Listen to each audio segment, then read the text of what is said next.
recently got this nose ring, and nose rings are a little confusing. I don't know if anyone remembers in high school you could have like a gay ear. Like you get your ear pierced and suddenly your lobe will out you. It'll be like gay. I didn't want to make the same mistake when I got my nose pierced. I thought that I didn't, but it turns out both sides of the nose are gay. I didn't know that. I've already done it, so I just have to stick with it. I'll just have to get used to the way penis tastes, I guess. When I got this nose ring, I ended up having to be a pallbearer for my grandmother, and when you get a nose ring, you don't think about these things, probably because of the mental illness.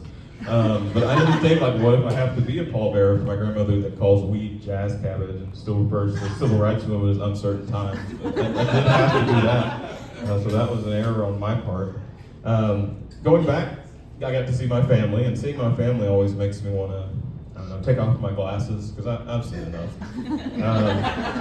My dad, for example, had a recent heart scare. You know, it happens, you get into a situation, they're older. I walked into the house, and he's like, we're getting rid of all the trans fats. And I was like, okay, first of all, I don't want to talk about politics right now.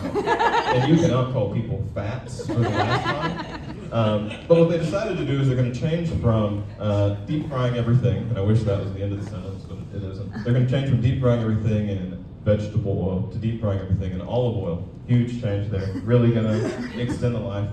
I tried to negotiate a little bit. They had some squash. We weren't successful. I tried to suggest maybe air frying or steaming, anything, but the lead in their brain and the microplastics in my brain weren't just like kissing. So we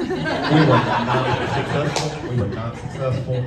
They ended up deep frying it, but as the oil heated up and filled their entire kitchen with smoke, like a White Snake music video, I realized that not gonna die of a heart condition, not gonna happen, no problem there. They're gonna die in a very tragic and unpreventable oil fire. So that brought me a lot of comfort. I was reading the other day about melatonin addictions. Did you guys know you can get addicted to melatonin? You can, it's true.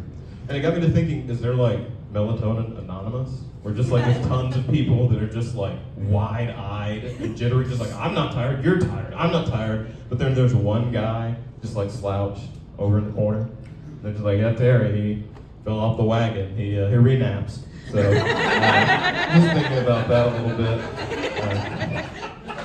The other day I was talking to a friend of mine about chip bags. You guys know like the air in chip bags is really important. Like the air keeps the chips from getting crushed, and it's actually nitrogen, so like they won't get stale. And they have to put a specific amount in there because altitude changes will inflate, will pop, and stuff like that. Good information, right?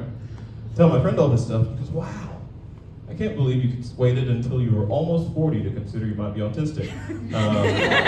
But did you guys know about the chip bag stuff? Because that's really interesting, I think. I went to this club the other day and I walked up to the bouncer and introduced myself, and immediately he's like, wow, you've got a really strong grip there. And that really felt good to hear that, because I have been working out. I started working out specifically so that I could give a better hand job. So that was really nice to give me that compliment, because it just felt good. The other day I was talking with a friend of mine, and he was talking about living near some train tracks, and specifically the sound that the train makes, but not like moving along the track, but the horn, famously loud. Talking, we're exchanging, and he makes a decision to go, the horn, and he goes, "Auga."